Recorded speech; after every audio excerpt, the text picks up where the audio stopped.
es un tema también retador, que es actualidades en síndrome nefrótico en pediatría, y la imparte el doctor Alfonso Guante Ayala, es nefropediatra del Servicio de Nefrología del Instituto Nacional de Pediatría.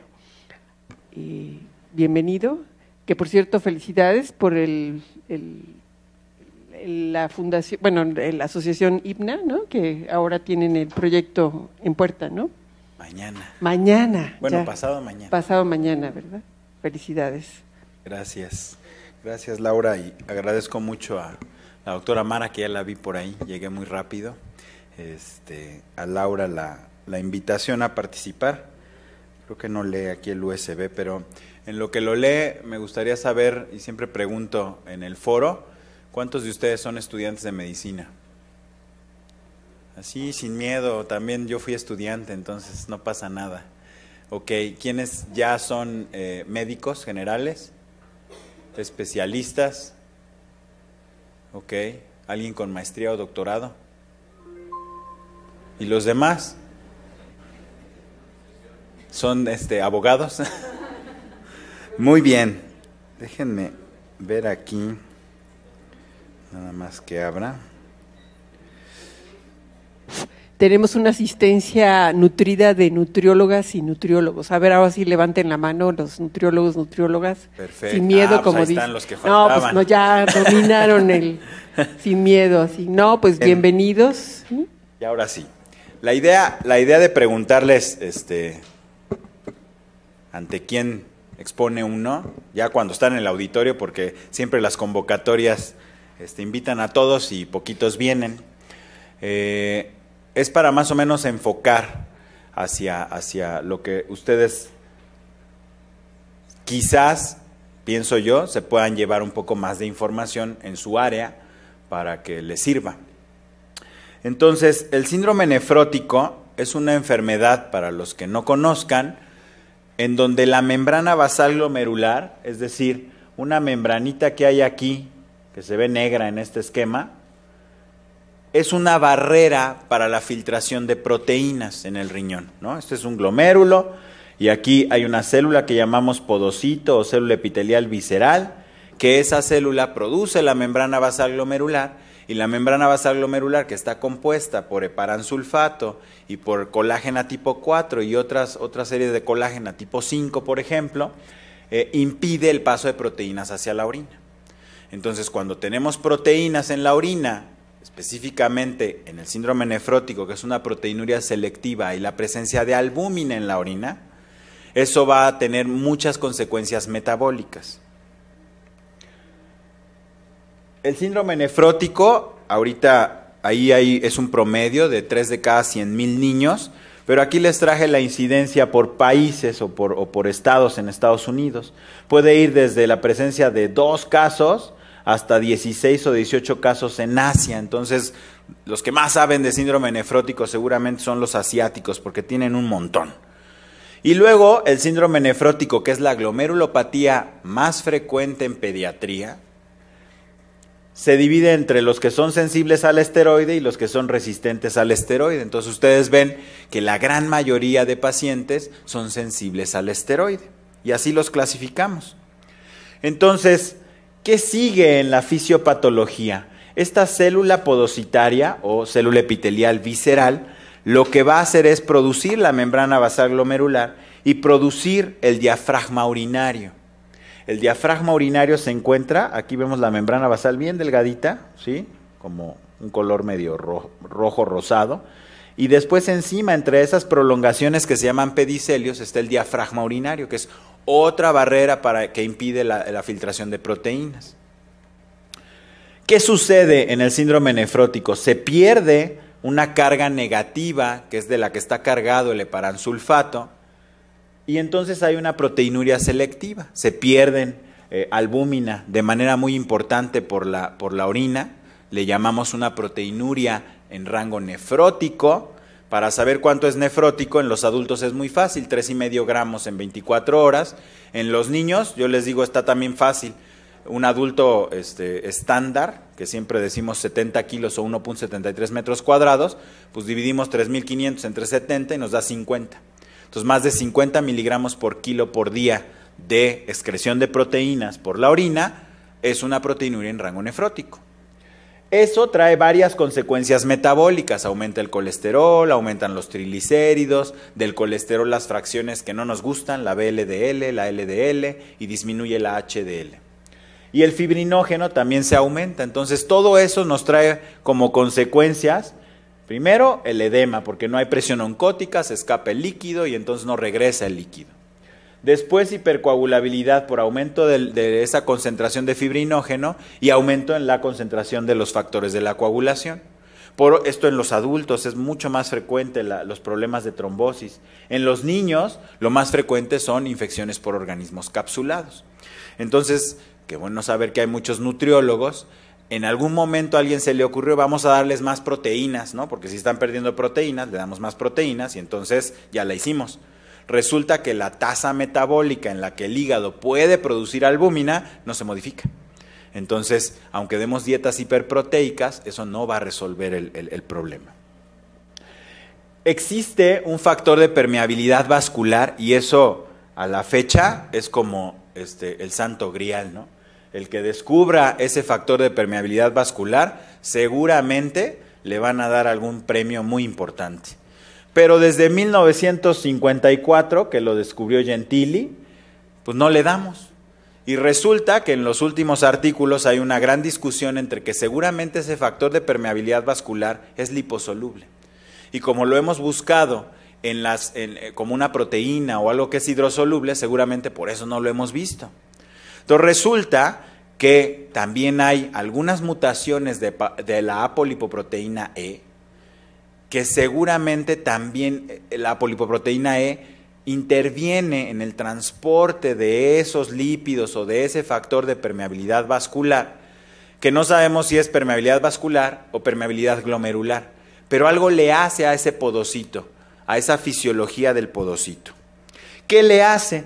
Resulta que los podocitos que están ahí en el síndrome nefrótico, se me olvidó decirles algo muy importante. ¿Cómo es que se les ocurrió que existía un factor de permeabilidad vascular? Pues yo creo que allá cuando no había comités de ética e investigación, se les ocurrió poner el suero de pacientes o de ratas con síndrome nefrótico en las ratas o en los pacientes que no tenían síndrome nefrótico y que estaban sanos y les dio síndrome nefrótico. Entonces hay algo ahí en el suero que hace que ese podocito tenga cambios en su conformación. ¿Y cuáles cambios son los más importantes? La presencia de CD80, que puede estar activado por interleucina 2 o por activación de los linfocitos T, ¿sí? Que esos pueden estar asociados con activación del estrés oxidativo. Si ustedes se recuerdan, el malondialdehído lo podemos medir, puede estar elevado, o la capacidad antioxidante baja, ¿no? Y hay ciertos cambios en la estructura de ese podocito que hace que los pedicelios, esos piecitos que veíamos en la diapositiva anterior, se fusionen.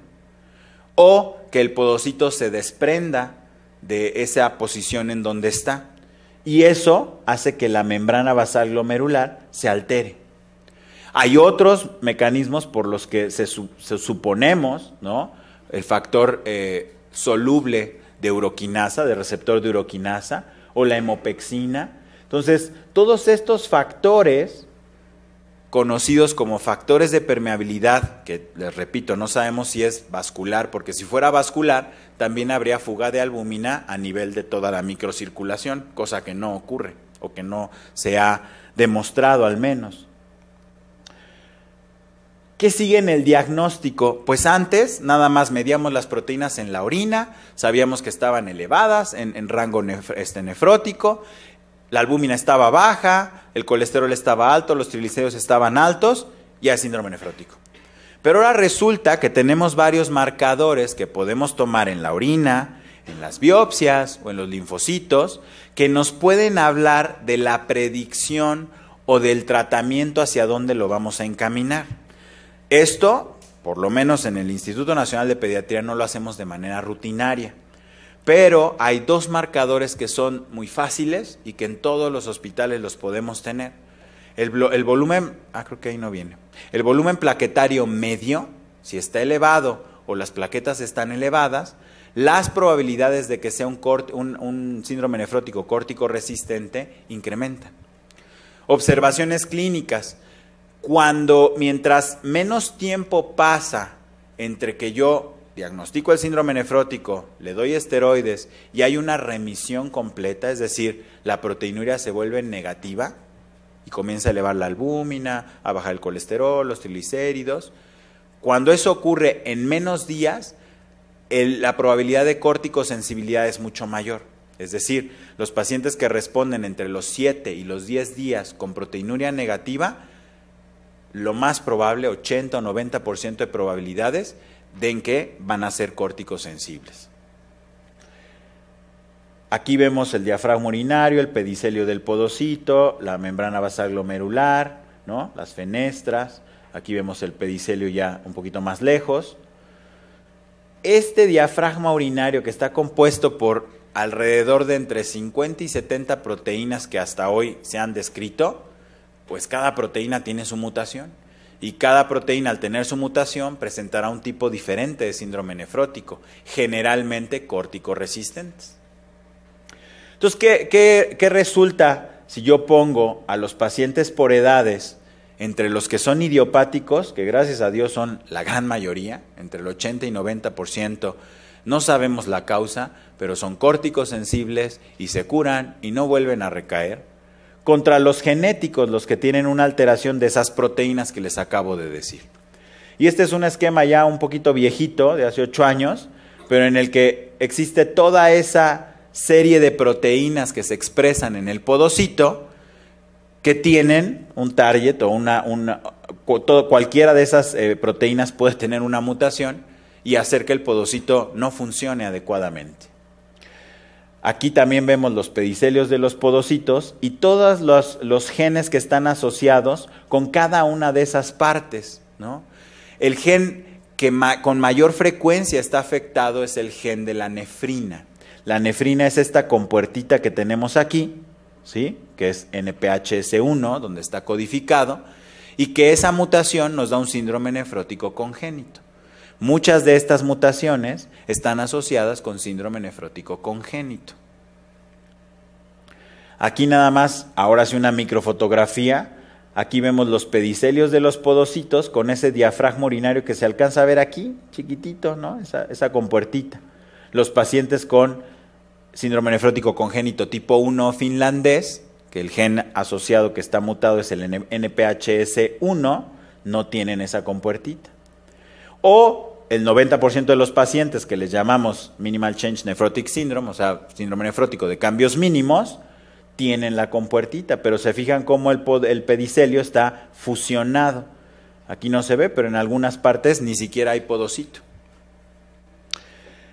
Hay algunas definiciones que son importantes.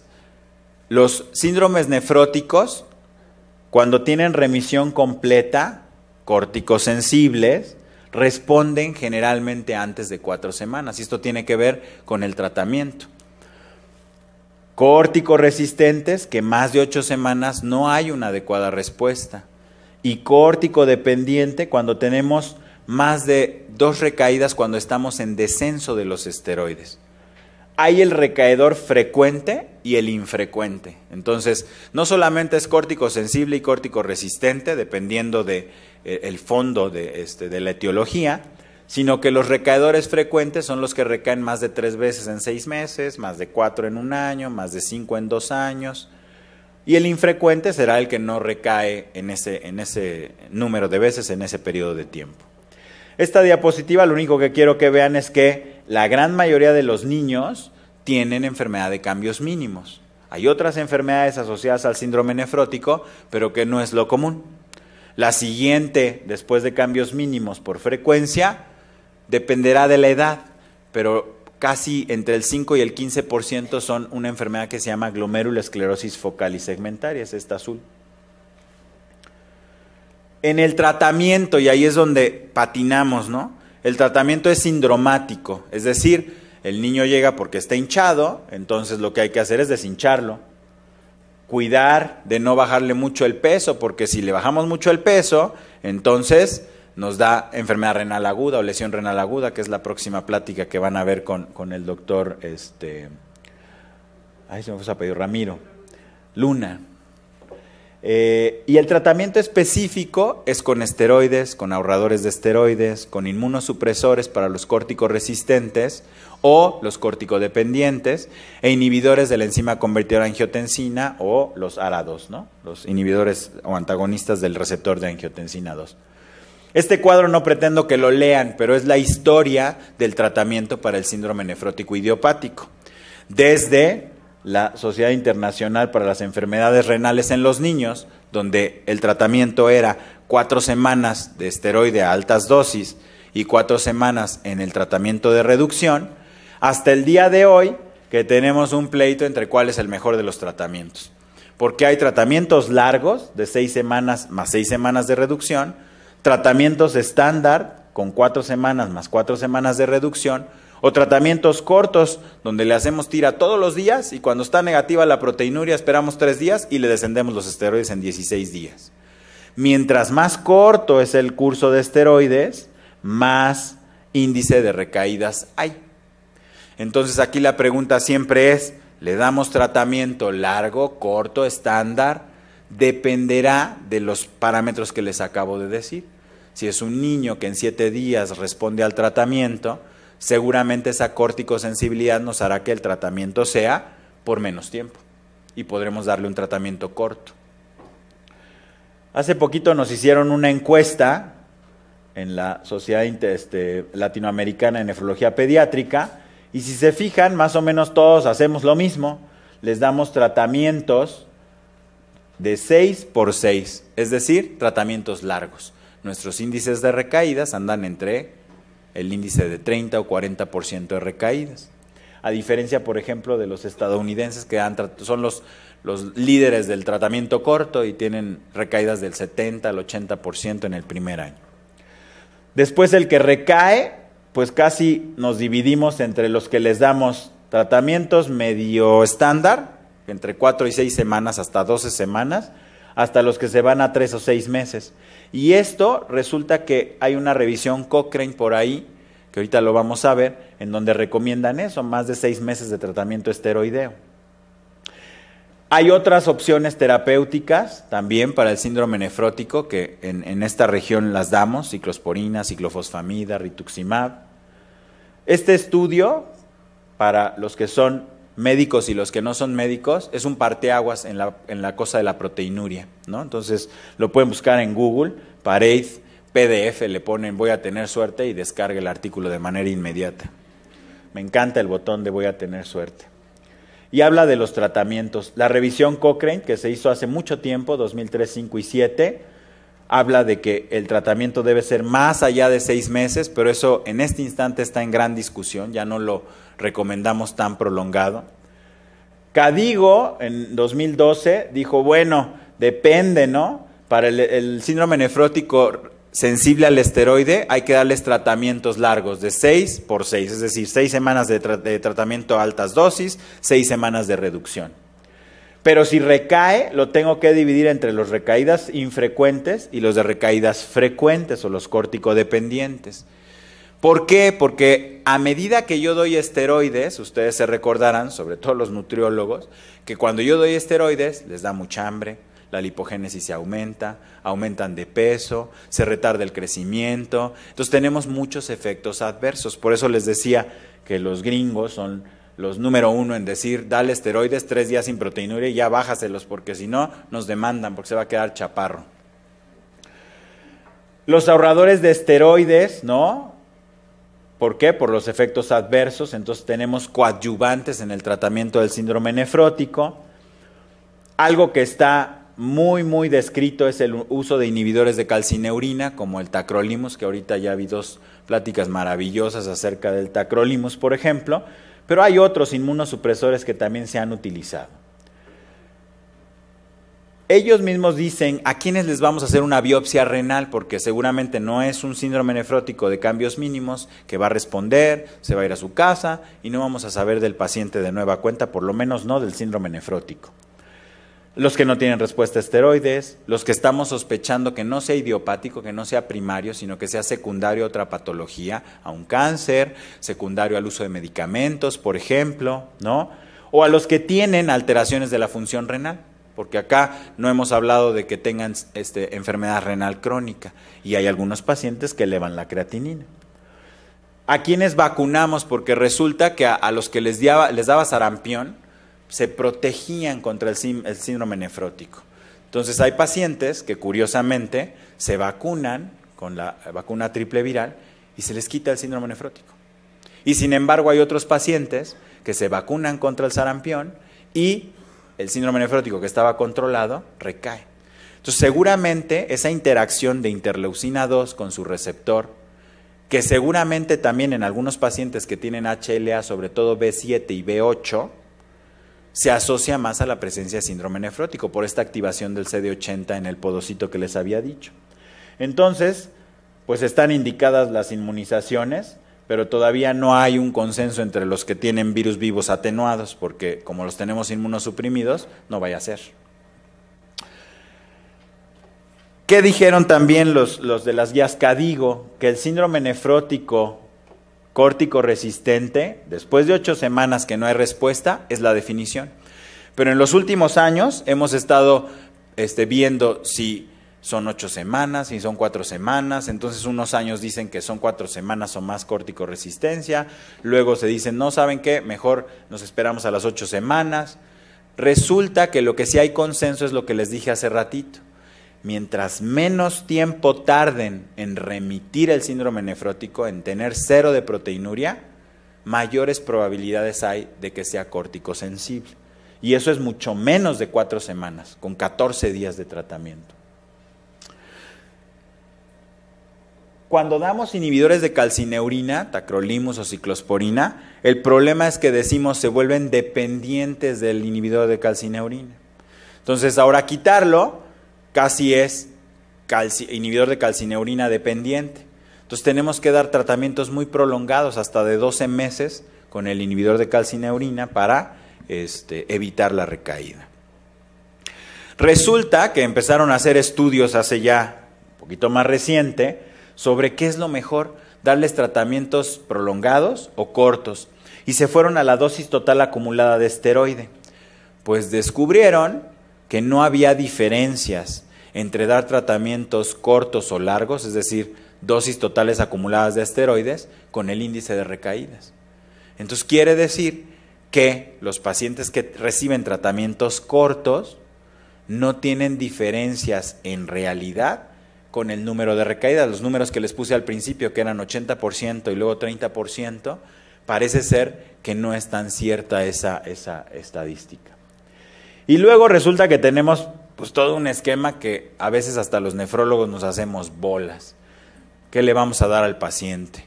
¿No? Entonces existen muchos tratamientos, existen muchas formas en que, o muchos síndromes nefróticos que pueden ser resistentes a múltiples drogas, y ahora está surgiendo lo que se hacía por ahí de los años 80 o un poquito menos, dar bolos de esteroides. Acaban de salir un par de artículos en este año, que no traje aquí, pero que se los quiero traer a colación, en donde dijeron, mira, para el córtico resistente, lo metes al hospital, le pones 3 bolos de metilprednisolona o 5 bolos de metilprednisolona, y las probabilidades de que te responda a los bolos de metilprednisolona son de entre el 60 y 70%. Entonces, resulta que así trataban el síndrome nefrótico cuando mi maestro, el doctor Salzman, lo trataba en el hospital con bolos de esteroide. Y luego también hay el uso de ACTH. Arneil, allá en los 60s o 70s, que empezó a utilizar la ACTH para estimular la producción de esteroides endógenos, ahora también se está utilizando en algunos córticos resistentes. Entonces ya les decía yo, el problema de los esteroides son los efectos adversos: obesidad, hipertensión, densidad mineral ósea disminuida, alteraciones del crecimiento y ya con mayor gravedad, presencia de diabetes mellitus esteroidea, o que alguien no le sabe a los esteroides, se los reduce rápidamente y le puede producir la muerte por insuficiencia suprarrenal. ¿Qué sucede con la talla? Hay muchos estudios sobre si la talla se afecta o no se afecta. La verdad es que no sabemos. La mitad de los pacientes inclusive mejoran su estatura, otra mitad empeoran su estatura y otros ya estaba baja y sigue siendo baja. Entonces, en realidad creemos que hay otros factores que están metidos ahí, entre si la nutrición, entre si la dosis total acumulada de esteroide. Entonces nos falta mucho por estudiar en el síndrome nefrótico. Después, los glucocorticoides y la hormona del crecimiento. Resulta que los glucocorticoides hacen que aumente la proteína ligadora del IGF-1, disminuye el IGF-BP2 y eso hace que haya proteólisis del transportador de la buena que es la IGF-1. Y por lo tanto, por eso no hay crecimiento. Pero resulta que si lo hacen in vitro eso estimula la generación de más hormona del crecimiento. Pero si lo hacen in vivo, se inhibe la producción de hormona del crecimiento. Entonces, también los esteroides nos hacen trucos cuando lo hacemos en laboratorio y cuando lo hacemos in vivo. La densidad mineral ósea, este estudio me parece maravilloso porque vieron a pacientes después, ya que estaban en edad adulta, qué pasaba con esa densidad mineral ósea. Y resulta que los que usaron esteroides no tenían afección. Pero aquí estos pacientes resulta que solamente, o la gran mayoría, tuvieron recaídas frecuentes, pero no describen bien cómo estaba el tratamiento. Es decir, nos tenemos que ir al fondo de la dosis total acumulada. Hay otros estudios ya más recientes en donde los que son sensibles tienen mucha menos afección de la Z-score, es decir, de las desviaciones estándar, comparados con los que tienen córticodependencia o córticoresistencia. O los que usaron dosis bajas contra medias o contra altas, tratamientos cortos, medios o largos, sí hay diferencias significativas entre las diferentes estaturas o zetas finales de talla. Resulta que como esto es un padecimiento que seguramente ya alguien aquí, si no sabía de síndrome nefrótico, espero que ya diga, bueno, pues a lo mejor algo tiene que ver la inmunidad, porque cuando les dan infecciones recurrentes, recaen. Entonces resulta que algo está activando de nueva cuenta esa interleucina 2, que se va a su receptor, que se va al CD80, que hace que al podocito algo le pase y se desprenda y ya no produzca membrana basal glomerular, que cuando hay infecciones intercurrentes, recaen. Entonces yo aprendí cuando hice la residencia hace 10 años, que cuando había una infección intercurrente había que bajarle los esteroides. Y hoy lo que están diciendo todos ellos es que no hay que bajarles, sino subirles la dosis, porque el índice de recaídas disminuye casi al 30%. Entonces es un conocimiento como nuevo. A mí me ha costado mucho trabajo hacer entender en mi hospital a todos de esto, porque empecé a replicar esto en los pacientes del Nacional de Pediatría, por lo menos los que me tocan a mí. Y cuando viene una infección intercurrente, le subo los esteroides y ya no recaen. Entonces, esto a mí me parece maravilloso y seguramente es porque esa interleucina 2 que estamos inhibiendo con el esteroide impide que el podocito tenga esos cambios de CD80 o de presentación de algunos antígenos que hacen que se borre el podocito. Ya les decía yo, alguien midió el malondialdehído que estaba elevado en los pacientes con córticoresistencia y su capacidad antioxidante disminuida. Entonces aquí también tenemos una ventana donde podemos hacer algo por los pacientes, verificar su estado de estrés oxidativo. Y este estudio que se llama Gini, lo pueden consultar ahí, me pareció todavía más maravilloso, porque los que tenían dieta alta en gluten, que tenían algún tipo de alergia o algún tipo de reacción al gluten, hacía que aumentaran algunas citoquinas, entre ellas, ¿cuál creen? Interleucina 2. Y estos pacientes tenían cambios en sus podocitos y podían presentar síndrome nefrótico. Entonces también estamos corriendo ahorita un protocolo de dietas libres en gluten para ver cómo nos va con los pacientes con síndrome nefrótico. Y ya les decía yo que los predictores de resistencia son las infecciones intercurrentes y el volumen plaquetario medio con la cantidad de plaquetas. ¿Qué tenemos en el INP? Pues este estudio chiquito de 5 años nos dijo que había 130 casos, pero que fíjense bien, solo 53 los seguimos después de 2 años. No sabemos si el resto fue porque se curaron y jamás volvieron a tener síndrome nefrótico, que es lo que esperamos, ¿no? La gráfica número 2 que les puse era que la gran mayoría son córticos sensibles, se curan y no volvemos a saber de ellos, o algo les pasó en el camino.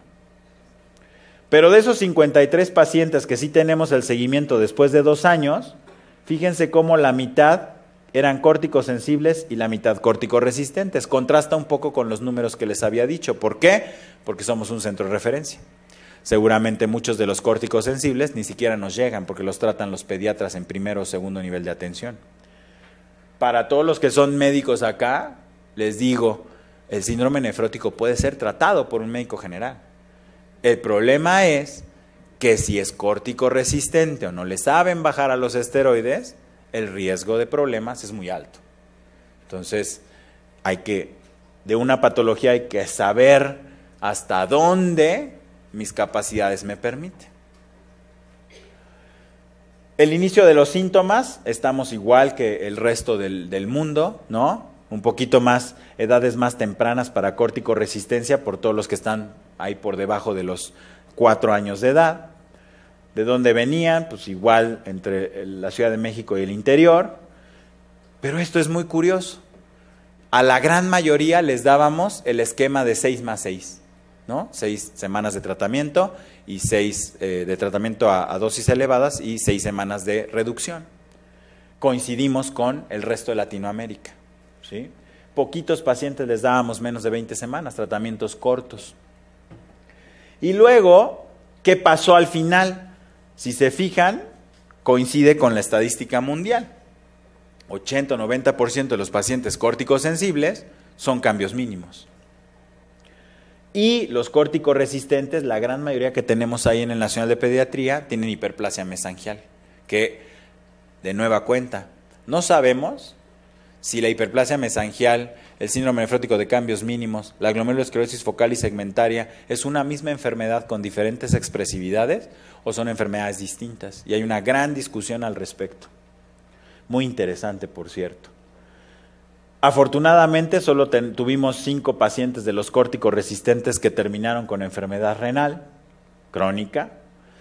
Y de todas las biopsias que hemos hecho en un periodo de 16 años, ¿no? Y hay que actualizarlo un poco, eso me tocará hacerlo en los próximos meses, de esas 390 biopsias, caemos como todo el mundo, 15% no fueron adecuadas para el diagnóstico renal. Y del resto, pues hombres y mujeres iguales, la edad promedio 9 más menos 5. ¿Qué encontramos? Bueno, ¿por qué la gran mayoría son hiperplasias mesangiales? Porque era la causa más frecuente en corticoresistencia y es una indicación de biopsia. No les hacemos biopsia a los síndromes nefróticos de cambios mínimos y una serie de patologías adicionales. ¿Por qué hay que seguir investigando en el síndrome nefrótico? Si es la primero, porque es la primera glomerulopatía de los niños. Segundo, porque, casi todos son córticos sensibles, entonces su sobrevida está padrísima, ¿no? O sea, no van a hacer insuficiencia renal, se van a curar. Y luego le agrego, 30% de los síndromes nefróticos de cambios mínimos se curan con y a pesar del doctor. O sea, si le damos esteroides o no, se van a curar solitos. La bronca es que no sabemos cuál es ese 30%. Seguramente con esos marcadores que yo les dije al principio, cuando se extienda su uso, podremos hacer una lanceta en la orina donde tengamos Supar, interleucina 18, vaya usted a saber, hemopexina, lo que ustedes quieran, que vamos a decir, hasta sin esteroides se va. Entonces, ese es el sueño de cualquier nefrólogo, yo creo. El problema son los familiares genéticos, el problema son los córticos resistentes y el problema son, aquí están los genéticos, que todos estos a largo plazo van a ser insuficiencia renal. No sabemos si por la enfermedad de base, por la mutación, ¿no? O por la misma proteinuria. De hecho, hoy en día, la proteinuria es un factor que daña al glomérulo. Entonces, por eso ahora damos nefroprotectores. Cuando hay nefrótico o cuando no es nefrótico y tenemos proteinuria. Los YECAS y los ARA2. Hay una red que se dedica al estudio del podocito, ¿no? Y si se fijan, la enfermedad, una de las más frecuentes es cambios mínimos. Otra, hiperplasia mesangial, ¿no? Y por acá está una que más o menos es en toda la vida, en todas las edades, frecuente entre el 5 y el 15%, que ya les decía yo, glomerulosclerosis focal y segmentaria. Una de las cosas que aprendí ahora que estuve en Estados Unidos es que a las glomerulosclerosis focales y segmentarias no les dan tratamiento. Entonces, así me quedé como impactado, ¿no? Nos dicen, cuando tiene el síndrome nefrótico activo, le damos tratamiento. Se le quita el síndrome nefrótico activo y le quitamos todo, porque los medicamentos que damos para el síndrome nefrótico activo en glomerulosclerosis focal son nefrotóxicos. Entonces, 15 años después nos dimos cuenta que con la ciclosporina o el tacrolimus acaban con insuficiencia renal por los medicamentos, no por el síndrome nefrótico. Entonces ahora tiene una cohorte muy grande de glomerulosclerosis focal en donde no los tienen más que con IECAS y ARAS-2. Y eso algunos. Seguramente va a salir una publicación pronto de eso. Y es lo que les quería decir sobre lo nuevo del síndrome nefrótico. No sé si haya dudas, preguntas.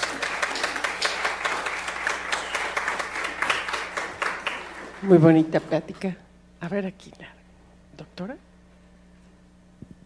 Hola, doctor. Soy la doctora Segura, soy nefróloga de adultos. Realmente me encantó su presentación. Felicidades, de verdad. Gracias. A mí algo que me llama mucha atención y quiero preguntarles, en esta parte en la que nos comenta que las infecciones provocan mayores recaídas del síndrome nefrótico y que el uso de esteroides es ideal aumentarlo, la dosis, ¿qué experiencia tiene? ¿Qué tipo de infecciones son? Una, dos, ¿no tenemos más complicaciones infecciosas en cuanto a complicaciones por la misma infección asociada al uso de esteroide a dosis más alta?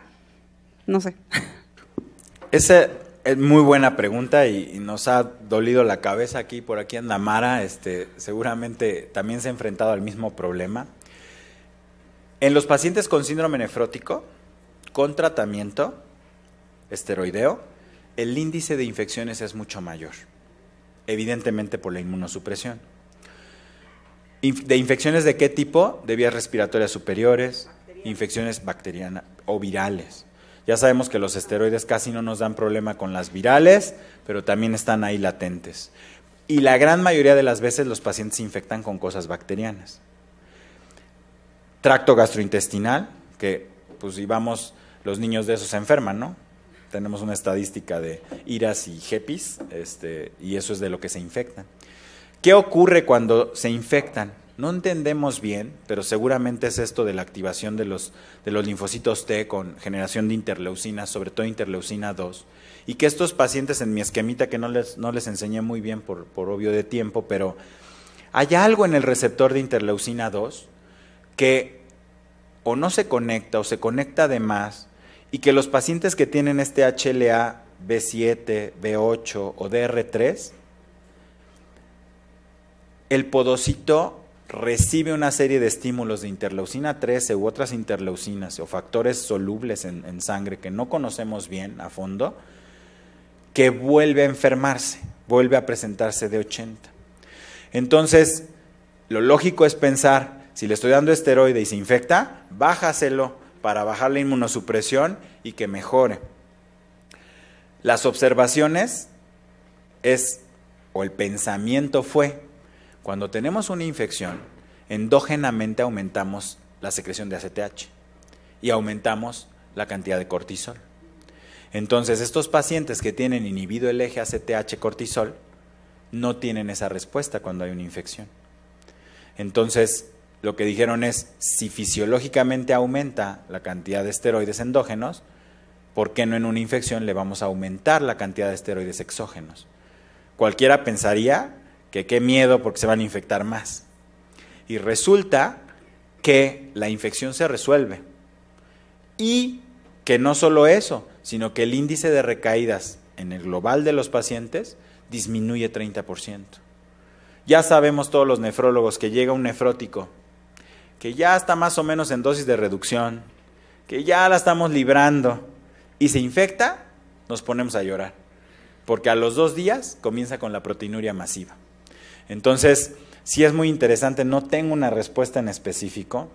La experiencia yo llevo al menos 2 años subiéndole el esteroide, no hay que duplicarlo, hay que subirle un 20% nada más. Entonces, al subir ese 20% de esteroide, o inclusive en los pacientes con historia de síndrome nefrótico, dar un curso corto de 5 días de esteroide a dosis muy pequeñas, como de 0,5 miligramo por kilo por día, los pacientes, si los seguimos con tiras reactivas en casa, porque no le vamos a medir proteinuria todos los días, están negativas y no recaen.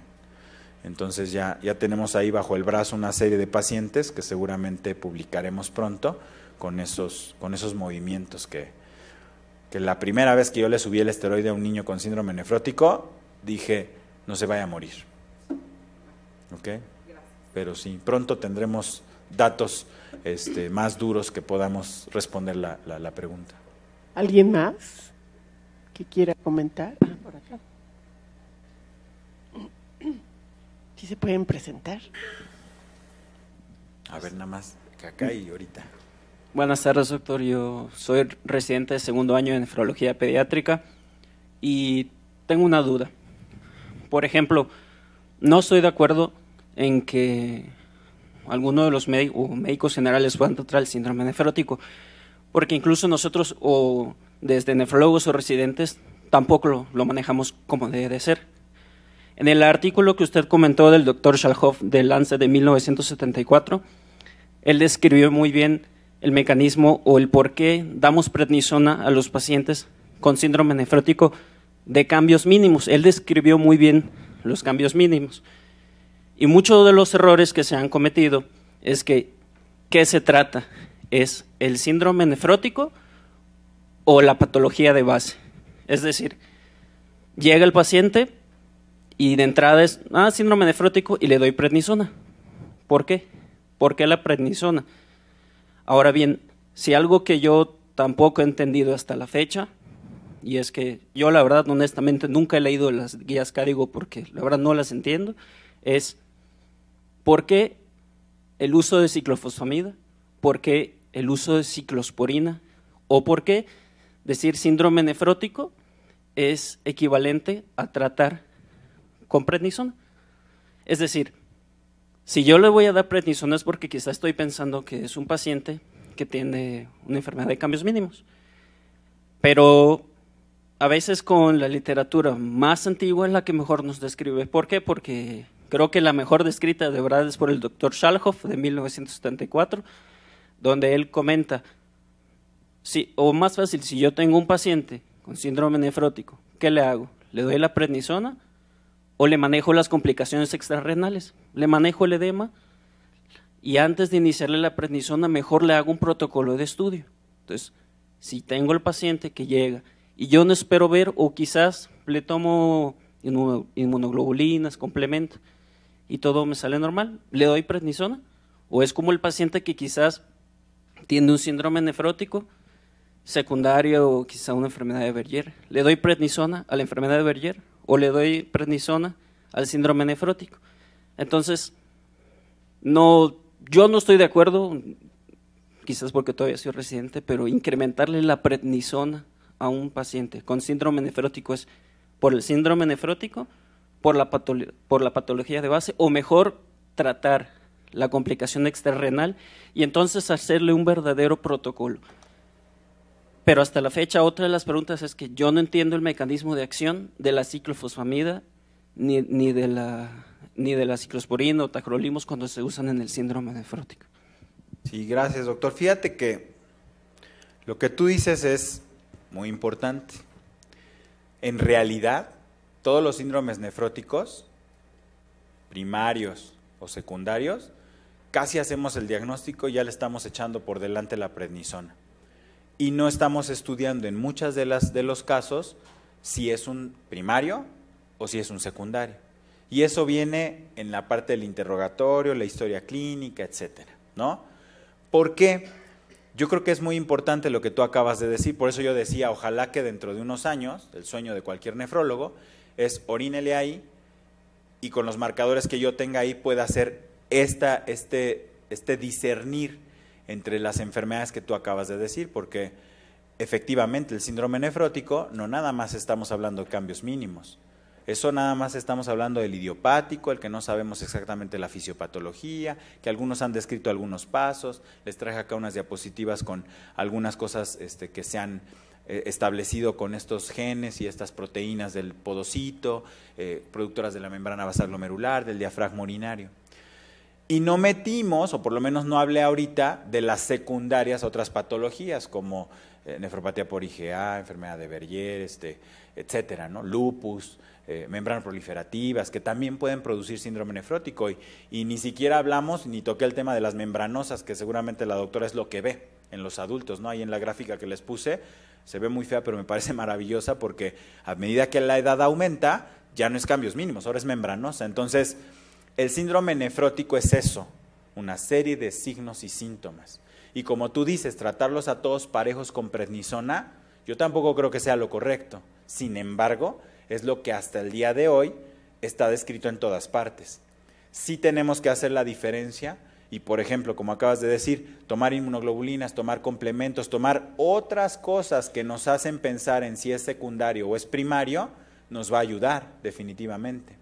Entonces, ¿qué ocurre? Que por frecuencia, por eso puse las biopsias inclusive, si estuviéramos ciegos, así a palos, no conociéramos más que la edad del paciente y que es síndrome nefrótico, con la sola edad podríamos más o menos saber por dónde se va a presentar el síndrome nefrótico. Cambios mínimos la número 1, hiperplasia mesangial la número 2, número 3 glomerulosclerosis focal. Entonces, sí tenemos forma de que clínicamente dirijamos un poquito hacia dónde va a estar el pronóstico del paciente. Entonces, estoy totalmente de acuerdo contigo, ¿no? Ahorita en el siglo XXI, con toda la cosa que hay del exoma, el proteoma y que le podemos tomar en sangre a todos todo, pues podríamos saber que lo que tiene es una alteración del TRCP6 y que va a ser córtico resistente y que aunque le demos esteroide, le demos tacrolimus y le demos ciclofosfamida y le demos lo que quieras, no va a responder. Y va a acabar en enfermedad renal crónica, y va a acabar en un trasplante, ¿no? Entonces, seguramente eso tú y yo lo vamos a vivir, yo espero. Esa transición entre el no saber o suponer que es un problema de la interleucina 2, hasta ver una serie de enfermedades de proteínas, de interacciones entre el mismo podocito y que de un podocito a otro se comunican. Fíjate que hay un artículo del año pasado que me pareció maravilloso, en donde los podocitos pensábamos que estaban fijos y resulta que no. El podocito se desprende de una parte de la membrana basal y puede migrar hacia otra parte donde está dañado el diafragma urinario y la membrana basal. Entonces tienen esa capacidad de estar cambiando de lugares. El podocito pensábamos, o al menos pensaban porque yo todavía no nacía, que era una célula de las de poco recambio, que no se multiplicaba. Y sin embargo ahora sabemos que los podocitos se replican de manera relativamente rápida. Entonces, sí estoy de acuerdo en que tenemos que ver a fondo qué es lo que está pasando con un paciente antes de usar esteroides, porque parece broma, pero cuando yo platico con mis amigos inmunólogos, sus juntas yo les digo parecen como de show, porque nada más están discutiendo si le dan esteroide, gamaglobulina o plasmaféresis. Y de ahí no se mueven, ¿no? Ya los extras, ciclofosfamida, micofenolato y lo demás, son extras. Pero en realidad yo creo que de los esteroides nos falta mucho por aprender. Yo creo que de los esteroides hacemos cosas que no deberíamos, porque los esteroides trastornan inclusive el ciclo circadiano, ¿no? Hay una gran discusión entre si le damos una dosis matutina o si la partimos, porque si la partimos vamos a romper el ciclo circadiano de los esteroides, y los esteroides no solo intervienen en la inmunidad, intervienen en un montón de procesos metabólicos como hormona contrarreguladora. Entonces, estoy de acuerdo contigo en esa parte. Si el médico general debe o no tratar el síndrome nefrótico, yo creo que sí, siempre y cuando sepa cómo se diagnostica de manera adecuada. Lo que pasa es que estamos acostumbrados a que hay que ir al superespecialista en el podocito para tratar un síndrome nefrótico, hablando del síndrome nefrótico. Y la verdad es que dentro de la currícula de un médico general podría estar bien esto. Lo que pasa es que en muchas universidades, a mí en mi universidad La Salle, me dieron clase de nefrología 6 horas en toda la carrera. Entonces, lo que tenemos que hacer los nefrólogos es difundir la enfermedad renal por el impacto que tiene y meterla en los programas de medicina general, porque muchas de las enfermedades a las que nos enfrentamos, no solo síndrome nefrótico, se pueden prevenir en el primer nivel de atención, ¿no? Entonces, ese punto es el importante, ¿no? Y no sé si respondí un poco a tu pregunta, pero si quieres después podemos platicar mucho más a fondo desde el punto de vista nefrológico, porque hay muchas cosas nuevas más en síndrome nefrótico. Les traje un resumen así chiquitito, ¿no? Pero todos los días algo sale en Podonet, puedes meterte ahí en internet, todos se pueden meter. Podonet tiene artículos y artículos y artículos y artículos de cosas que se están trabajando ahorita con los podocitos. Pues muy bien. Yo creo que, bueno... Aquí la doctora creo que tenía una pregunta. Ah, ¿sí tenía? Perdón. Le tengo que pasar el micrófono para que los que están en internet Ya estamos nos casi en escuchen. tiempo, pero sí. Estamos bien. Bueno, muchas gracias y muy interesante su ponencia, doctor. Pues a mí me toca estar justo de lo que acaba de comentar. Yo soy médico especialista en medicina familiar y justo estoy en el primer nivel de atención. Y sí, pues a mí me toca recibir desde pacientes, niños, adultos, jóvenes, adultos mayores, hay pacientes con enfermedades crónicas, en fin, y pacientes que se apegan a tratamiento, pacientes que no lo hacen, en fin, son muchas cosas a lo que uno te tiene que enfrentar todos los días y en 15 minutos hay que resolverle todos sus problemas, ¿no? Y bueno, desde mi lugar como médico de primer nivel, usted comentó, bueno, a lo mejor un médico general, bueno, hablando de médico general, podemos mantener un paciente controlado. Usted nos mencionó de marcadores que nosotros pudiéramos solicitar en el primer nivel, mencionó el volumen plaquetario. Yo me gustaría saber en qué rangos se pueden presentar. Otro, no sé, desde el primer nivel, el índice de filtración glomerular, no sé, los niveles de proteinuria. ¿En qué momento yo como médico familiar tengo que mandarlo con el nefrólogo? Claro, esa es una muy buena aportación y a mí me parecen maravillosas las tiras reactivas de orina. Yo digo que es un mini laboratorio que cuesta poco, cada tira reactiva de orina anda en promedio entre 5 y 7 pesos, dependiendo de dónde se compre. Y esa tira reactiva de orina nos da no solo la anatomía del glomérulo, sino la función del glomérulo. Es decir, si yo veo hematuria y proteinuria, o hematuria y o proteinuria, el glomérulo es el que está dañado hasta no demostrar lo contrario. Entonces esa tira que yo le tomo en el consultorio y yo veo que tiene hematuria y proteinuria, ojo, tiene un signo de alerta. No quiere decir que tenga nefrótico, que tenga nefrítico, que tenga alguna otra alteración renal, porque la fiebre puede producir eso, por ejemplo, pero sí es para decir, vamos a hacer un examen general de orina. Hicimos un tamizaje con la tira, vamos a ver en la orina, en el examen general de orina, qué está pasando. Muchas de las veces el examen general de orina no es más que la tira metida en una máquina, que ve los colores un poco mejor que nosotros. Pero eso es suficiente para saber si hay una o no una probable alteración. Lo que a nivel del primer nivel de atención se debiera de revisar en los niños y en los adultos, yo creo que son 3 cosas en cuanto al riñón se refiere. La presión arterial, la tira reactiva de orina y la historia o la historia familiar o personal de enfermedades que pueden llevar a enfermedad renal crónica. ¿Sí? ¿Cuáles son? Prematurez, obesidad, ¿no? Personas en la familia con enfermedad renal crónica de cualquier categoría, inclusive por diabetes. Hipertensión, historia de hipertensión en la familia, historia de piedras en la familia, sordos tempranos, ciegos tempranos, porque hay enfermedades del glomérulo que pueden asociarse a sordera y ceguera en edades muy tempranas, 30, 40 años. Yo creo que esas 3 cosas es lo más importante. ¿Cuándo mandarlo o referirlo a un segundo nivel o inclusive a un tercer nivel de atención? Cuando cualquiera de esas 3 cosas están presentes. Es decir, cuando yo tengo un paciente con hipertensión, antes era muy complicado saber si alguien está hipertenso en los niños porque había que percentilar la talla y de la talla percentilar la sistólica, la diastólica y total que ni los nefrólogos le sabíamos a veces, ¿no? Pero ahora hay unas tablas muy bonitas, igual si le ponen en el Google Hypertension Children Flynn, FLYNN, voy a tener suerte, le salen un cuadrito muy bonito donde dice que los menores de 13 años se evalúan como niños y los mayores de 13 años como adultos en la presión arterial.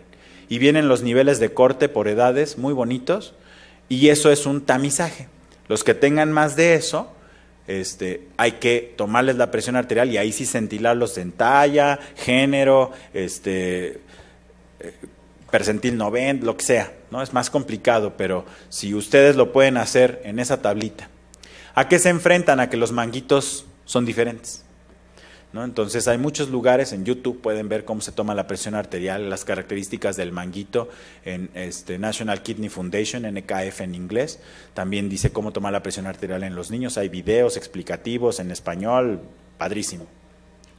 La tira reactiva, hay que tener tiras reactivas en el primer nivel de atención, ¿no? Si el pH está alcalino, si la densidad está baja, que no concentren, es lo primero que se pierde en alguien con enfermedad renal crónica, la capacidad de concentrar y la capacidad de acidificar. Son datos de alarma para enviar a un segundo nivel de atención. ¿Ok? Listo. Pues vamos a dar por terminada la sesión maratónica de la mañana. Tenemos hasta las 3 para que tomen algo por ahí, aire, ¿no? Y nos vemos a las 3 de regreso, ¿sí? Para continuar.